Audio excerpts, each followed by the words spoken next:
आज इस अध्याय में हम बात करेंगे किस एज में आपका लव होगा, वो भी हम बात करेंगे। इससे पहले आपने देखा है कि हमने कुंडली के हिसाब से बात की है, कई लोगों के पास कुंडली नहीं होती है, हस्तरेखा से हम बात करेंगे।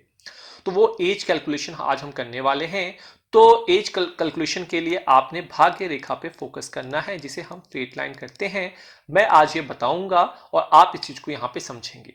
उससे पहले किसी प्रकार की कंसल्टेंसी चाहिए पर्सनल, तो आप हमसे एंड्रॉयड ऐप के थ्रू, सारे डिस्क्रिप्शन बॉक्स में लिंक दिए हुए हैं, हमारी वेबसाइट के थ्रू कांटेक्ट कर सकते हैं।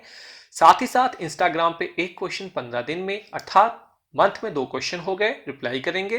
ट्विटर पे फॉलो करते हैं तो 30 दिन में एक क्वेश्चन का रिप्लाई, तो अल्टीमेटली 3 क्वेश्चन तो आपको फ्री में मिल गए। लेकिन आपको पेशेंस पेशेंस पेशेंस बना के रखना है, क्योंकि बहुत यूजर्स है, बहुत फैमिली मेंबर्स हैं, सबको रिप्लाई करते हैं, कोशिश करते हैं सबके आंसर दिए जा सकें। तो कईयों के आंसर सेम भी हो सकते हैं बिकॉज ऑफ प्लैनेटरी कॉम्बिनेशंस और आपके हस्तरेखा के हिसाब से। चलिए, अब आपने क्या फोकस करना है भाई, ये रही आपकी, यहां पे हम बना देते हैं आपकी एक भाग्य रेखा। चलिए, ये मैंने बताया है कि जो राइट हैंड साइड वाला हिस्सा है शुक्र पर्वत है और ये आपका चंद्र पर्वत है। अब मैंने आपको बताया है, अगर शुक्र पर्वत से यहां से लाइन टच कर जाती है, इस तरीके से कोई लाइन टच कर जाती है, तो मतलब कि आपका लव के लिए, आपका प्यार के लिए, मोहब्बत के लिए आप बहुत ज्यादा जुझारू हैं। अगर ये सीधे सीधे हाईवे की तरह मैच कर, जिस तरीके से हाईवे होता है, मान लीजिए नेशनल हाईवे आ रहा है, इस तरीके से रास्ते जा रहे हैं हाईवे से, तो आप कितनी आसानी से अपनी गाड़ी को लेकर चले जाते हैं। जब तक इस पे गड्ढे ना हो, कोई बैरक ना हो, कोई टोल प्लाजा ना हो, तब तक आप आसानी से चले जाते हैं। सेम कंडीशन आपके भाग्य रेखा में और आपकी कुंडली में होती है। चलिए, अब बात करेंगे किस एज में, उस एज की कैलकुलेशन, क्योंकि कई सारे जो यूजर्स हैं हमसे पूछते हैं कि भाई हम कैसे बताएं किस एज में। कुंडली में तो चलो पता लग जाता है कि हमारे पास दशाएं चल रही हैं, अंतर्दशाएं चल रही हैं, उपग्रहों की दशाएं चल रही है, योगिनी दशा चल रही है, अष्टोत्तरी दशा चल रही है, इतना सब कुछ होता है, हम वहां से बता देते हैं, डेट ऑफ बर्थ से हम कैलकुलेशन कर लेते हैं। और यहां पे कैसे बताएं, तो इसके लिए आपने क्या करना है, सबसे पहले आपने मणिबंध, जहां से ये लाइन स्टार्ट होती है भाग्य रेखा, उसको आपने 0 मान लेना, वो आपकी 0 एज है। और इस तरीके से, और देखिए ये जो आपकी हेडलाइन है, ये जो हेडलाइन है मैं आपको डिफॉल्ट बताता हूं, इसको आप मान के चलिए 35, याद करने का तरीका है। और यहां से जो आपकी हार्ट लाइन है, हृदय लाइन है, इसको आप मान लीजिए 55। ठीक है, अब आपको इस 35 में इस पूरे सेगमेंट को डिवाइड करना है। तो कैसे करना है, मान लीजिए ये 5 हो गया आपका, ये 10 हो गया आपका, ये आपका यहाँ पे 15 हो गया, ये आपका 20 हो गया, ये आपका 25 हो गया, ये आपका 30 हो गया और ये आपका 35 हो गया। बिल्कुल सही, इस तरीके से कॉन्फ़िगरेशन आपने कर ली, इस तरीके से आपने मैप कर लिया। अब आपने क्या देखना है, अब आपने देखना है कि यहां से जो लाइन आ रही है, अगर ये लाइन, अगर यहां से जो आपकी प्रभाव रेखा आ रही है वो जाके कहीं 15 नंबर पे मैच कर जाती है इस एज पे, या फिर लाइन आपकी 10 नंबर पे मैच कर जाती है, या फिर 12 नंबर पे, तो ये दिखाता है कि बचपन से ही स्कूल में क्रश हो जाता है, स्कूल क्रश से आप अपने उसकी तरफ, अपने अपोजिट पार्टनर की तरफ आकर्षित हो जाते हैं। एक चीज तो यहां पे ये होगी। अगर ये ऐसा ना हो, इस तरीके से ना हो, और भाग रेखा यहां से प्रभाव रेखा आकर आपके 20वें एज को टच कर रही है, तो इसका मतलब कहीं ना कहीं कॉलेज लेवल पे, एकेडमिक लेवल पे आप अफेयर में, प्यार मोहब्बत में, प्यार में, प्रेम में पड़े हो। दोस्तों, यहाँ पे एक निवेदन है कि आप हमेशा जब हमसे क्वेश्चन पूछते हैं तो उसमें अपने लहजा, लैंग्वेज का मेंटेन करके रखें, डिसिप्लिन में बात करें, जो डिसिप्लिन में बात करता है उसको रिप्लाई की जाती है, क्वेश्चंस को रिपीट ना करें। बहुत से यूजर्स हैं, सबको रिप्लाई करना होता है।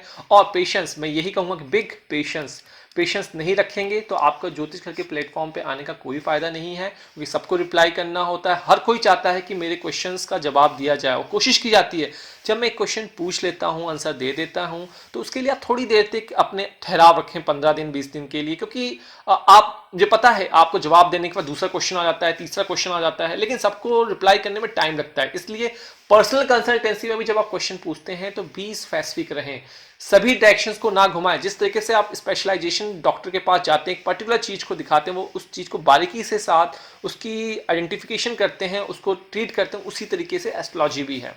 चलिए, तो आपने देखा यहाँ पे 20 नंबर पे अगर पहुंच रही है 20 की एज में, तो भाई आपके कॉलेज लेवल और एकेडमिक लेवल में प्यार मोहब्बत के सीन उपलब्ध हो जाएंगे।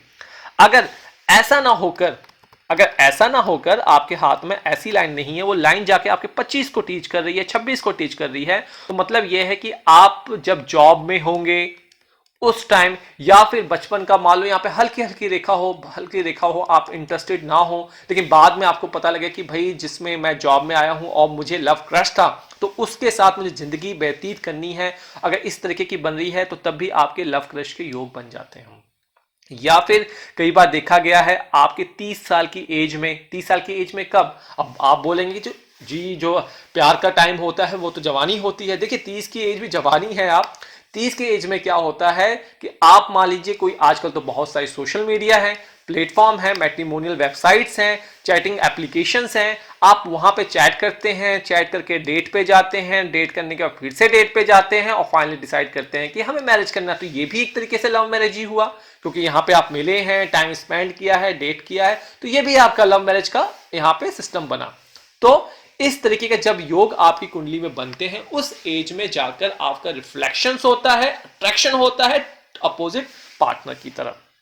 साथ ही साथ आपको मैंने स्टार्टिंग में जो 3 वीडियो बनाई थी उसमें आपने देखा था कि अगर आपकी ये रेखाएं जहां पे जा रही हैं इसको काट देती हैं तो वो सक्सेस नहीं होता है आपका संबंध, चाहे वो आपके बचपन में हो, चाहे आपकी कॉलेज लाइफ में हो, चाहे आपके 27 साल में हो, और चाहे आपकी मैट्रिमोनियल साइट्स पे हो, तब भी आपका वहां पे ब्रेकअप का कार्य वो वहां करता है।